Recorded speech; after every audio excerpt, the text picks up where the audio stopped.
নমস্কার বন্ধুরা, আমার চ্যানেলের আরও একটি নতুন পর্বে সবাইকে স্বাগত। একটু ভিন্নতার সাথে বানানো মূলো ও মূলো শাক দিয়ে তৈরি সুস্বাদু একটি রেসিপি আজ আমি আপনাদের সাথে শেয়ার করব, যেটা গরম ভাতের পাশাপাশি রুটির সাথে খেতেও বেশ ভালো লাগে। তাহলে আসুন দেখে নেওয়া যাক আমি এই রেসিপি কিভাবে বানিয়ে থাকি। এর জন্য প্রথমেই কড়া গরম করে নিয়ে দিয়ে দিলাম 2 টেবিল চামচ সরষের তেল। সরষের তেলের পরিবর্তে এই রেসিপি রিফাইন্ড বা সাদা তেল দিয়েও করতে পারেন। তেলটা গরম হয়ে ধোঁয়া উঠতে শুরু করলে গ্যাসের ফ্লেম একদম কমিয়ে এর মধ্যে অল্প গোটা জিরে এবং একটা শুকনো লঙ্কা ফোড়ন দিয়ে 10 থেকে 15 সেকেন্ড মতো সাঁতলে দিয়ে দিলাম একটা মিডিয়াম সাইজের এইভাবে কেটে রাখা পেঁয়াজ।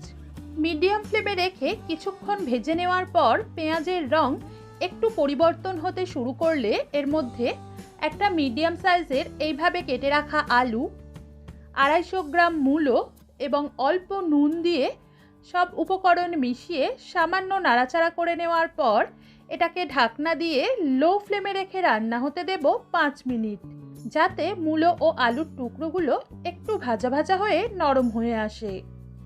তবে মাঝে মাঝেই ঢাকনা খুলে নেড়ে দিতে হবে, যাতে নিচে বসে পুড়ে না যায়।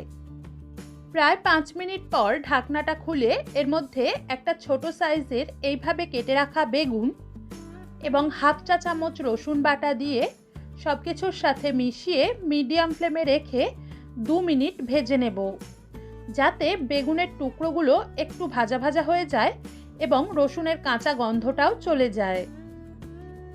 2 মিনিট পর এর মধ্যে আধখানা টমেটো কুচি, 1/4 চা চামচ লঙ্কা গুঁড়ো, হাফ চা চামচ হলুদ গুঁড়ো, হাফ চা চামচ ধনে গুঁড়ো, হাফ চা চামচ জিরে গুঁড়ো এবং এই মশলাগুলো যাতে পুড়ে না যায় তার জন্য অল্প জল দিয়ে মিশিয়ে মিডিয়াম ফ্লেমে রেখে অনবরত নেড়ে 1 মিনিট কষে নেওয়ার পর এর মধ্যে হাফ চা চামচ আদা বাটা দিয়ে মিশিয়ে যতক্ষণ না টমেটোর টুকরোগুলো পুরোপুরি গলে আসছে ততক্ষণ পর্যন্ত ভেজে নেব। বেশ কিছুক্ষণ কষে নেওয়ার পর এখন আপনারা দেখতেই পাচ্ছেন টমেটোর টুকরোগুলো পুরোপুরি গলে এসেছে। এই পর্যায়ে এর মধ্যে দিয়ে দিলাম 1 মুঠো মটরশুঁটি এবং ভালোভাবে ধুয়ে এইভাবে একদম মিহি করে কুচিয়ে রাখা মূলো শাক। মূলো শাকের শক্ত ডাঁটাগুলো বাদ দিয়ে একদম কচি ডাঁটা ও পাতাগুলোকে একদম মিহি করে কুচিয়ে নিয়ে এই রেসিপিতে ব্যবহার করলাম। আপনি না চাইলে মূলো শাক বাদ দিয়েও সেম প্রসেস ফলো করে এই রেসিপি বানাতে পারেন। শাকগুলোকে সবজির সাথে ভালোভাবে মিশিয়ে নেওয়ার পর এর মধ্যে পরিমাণ মতো নুন দিয়ে মিশিয়ে এটাকে ঢাকনা দিয়ে মিডিয়ামের থেকেও কম আঁচে রেখে রান্না হতে দেব 6 থেকে 7 মিনিট মতো, যাতে শাক ও সবজি ভালোভাবে সিদ্ধ হয়ে যায়। প্রায় 7 মিনিট পর এখন ঢাকনাটা খুলে এগুলোকে একবার নেড়ে দিয়ে চেক করে নিলাম শাক ও সব সবজি পুরোপুরি সিদ্ধ হয়ে এসেছে। এই পর্যায়ে এর মধ্যে দিয়ে দিলাম হাফ চা চামচ চিনি। চিনি দেওয়াটা পুরোই অপশনাল, আপনি চাইলে দিতে পারেন আবার নাও দিতে পারেন।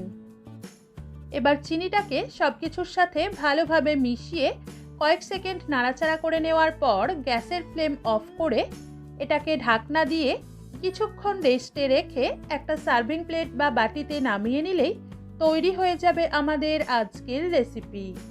আজ এ পর্যন্তই, সবাই ভালো থাকবেন, বাই।